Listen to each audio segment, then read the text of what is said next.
इस न्यूज के प्रायोजक हैं दास बेकर्स, स्थान Shiv Shakti villa, plot number 87, scheme number 103, दुकान नंबर 2, केशरबाग ब्रिज के पास, इंदौर।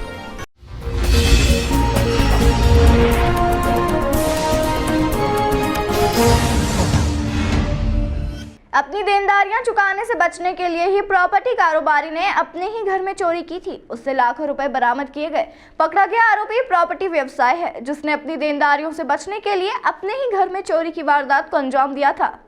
जानकारी देते हुए एडिशनल डीसीपी अभिनय विश्वकर्मा ने बताया कि 2-3 दिन पूर्व द्वारकापुरी थाना क्षेत्र में एक चोरी की वारदात सामने आई थी, जहां एक युवक द्वारा शिकायत दर्ज कराई गई थी कि वह अपनी नानी के घर गया था और जब वह वापस आया तो घर का ताला टूटा हुआ था और अंदर का सारा सामान अव्यवस्थित था। वही अलमारी को तोड़कर अज्ञात चोर लगभग 53 लाख रुपए नकद और सोने चांदी के जेवर चुरा कर फरार हो गए थे। पूरे ही मामले में जब पुलिस ने तलाश की तो यह बात सामने आई कि फरियादी के पिता संजय पाटिल प्रॉपर्टी व्यवसाय से जुड़े हैं, जिसमें प्रॉपर्टी का व्यवसाय करते करते कई देनदारियां कर ली थी और उस पर से कर्ज बढ़ गया था। घर में रुपया रखा था, वह लेनदारों को देना था, लेकिन नियत खराब होने के चलते वह देना नहीं चाह रहा था, जिसके चलते अपने ही घर में प्रॉपर्टी व्यवसाय संजय पाटिल ने चोरी की वारदात को अंजाम दिया। वहीं बताया गया कि उसने प्रॉपर्टी के कई सौदे एक साथ कर लिए थे, जिसका रुपया अब वह लौटाना नहीं चाहता था। इसके चलते फरियादी के पिता ने अपने ही घर में चोरी की घटना को अंजाम दिया। बहरहाल घटना के बाद से ही पुलिस लगातार जांच कर रही थी, जिसमें घटनास्थल के आसपास संदिग्ध व्यक्ति नहीं दिखा, जिसके चलते सीधा शक फरियादी के पिता पर गया और पुलिस ने 2 दिन के भीतर ही इस घटना का पर्दाफाश कर दिया। फिलहाल आरोपी से 19 लाख रुपए पुलिस ने बरामद कर लिए हैं। बाकी के रुपयों के बारे में और पूछताछ की जा रही है।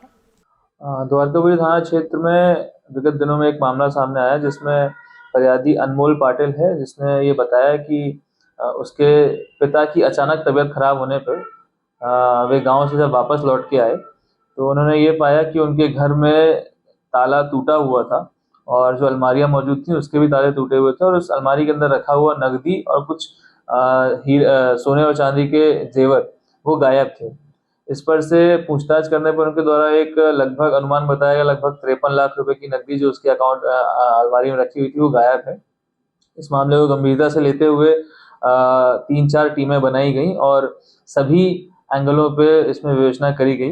विवेचना के दौरान में इनके पास ये पैसा कहाँ से आया था, किन किन माध्यम से आया था, कितना आया था, इसके संबंध में पूछताछ करी गई। पूछताछ के दौरान में सामने आया कि इनके पास में ये जो फरियादी के पिता हैं संजय पाटिल, वो रियल एस्टेट में सौदे का काम करते हैं और लगातार कई प्रॉपर्टी के सौदे करके उसको ऊंचे दामों पे दूसरे लोगों को बेचते हैं। इस तरह से उसकी लगभग 5 से 6 रियल एस्टेट की डील्स जो थी, जो करेंटली चालू थी, वो सामने आई, जिसमें ये पाया गया कि इसने कई लोगों से डील्स के पैसे लिए हैं और कई लोगों को बयाना राशि दी हुई है। तो बयाना राशि बची हुई कई लोगों को ना देने पड़े और जो पैसा इसके पास आया है वो छल करके अपने फायदे के लिए इस्तेमाल कर ले, इसलिए इस प्रकार से इसने ये घटनाक्रम झूठा रचा, जिसमें उसने स्वयं बताया कि लोकल मार्केट से जाके उसने एक लंबा लोहे का सरिया टामी जैसा लिया, उसके माध्यम से दरवाजे को तोड़ा रात में और अलमारी को भी क्षतिग्रस्त किया और जो पैसा उसके अंदर रखा हुआ था उसने अपने साथी दरानों को वितरित करके उस पैसे को गायब कर दिया और चोरी की रिपोर्ट करवाई। इस पर से लगभग 19 लाख रुपए का मशरूका जो है बताए गए सूत्रों से हमने जब्त किया है और इसमें गिरफ्तारी करके आगे विवेचना की जा रही है। अभी जब पूछताछ के दौरान जो चीजें सामने आई उसमें कुल पूरा 53 लाख की पुष्टि नहीं हो पाई थी।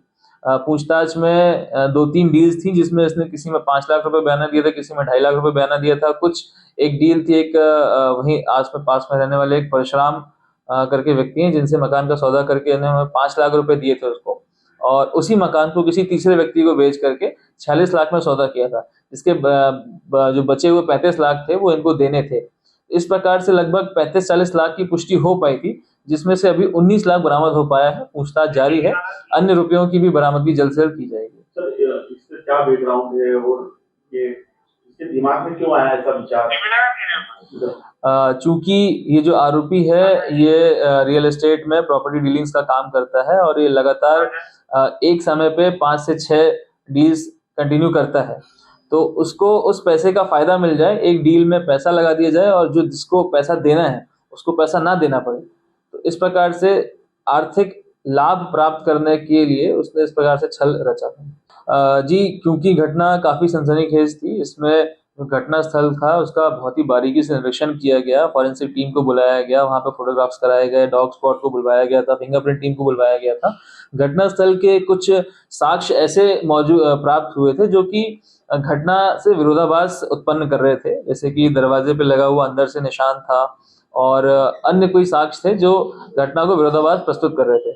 तो वहाँ से एक शक ज़ाहिर हुआ था और उसके बाद में जितने भी लोगों से इसके पैसों का लेन-देन है, उससे पूछताछ करने पर, पुष्टि होने पर ये चीज़ कहीं न कहीं सामने आई कि इसमें घटना में कुछ न कुछ संदेह है और फिर कड़ाई से पूछताछ करने पर उनके द्वारा ये कबूल किया गया कि ये घटनाक्रम झूठा रचा गया। ये घटनाक्रम आरोपी ने स्वयं अकेले ही रात में किया और अपने परिवार को जानबूझ करके गाँव भेज दिया था, ये बिना बताए कि वो क्या करने वाला है और अकेले ही उसने घटनाक्रम को अंजाम दिया था।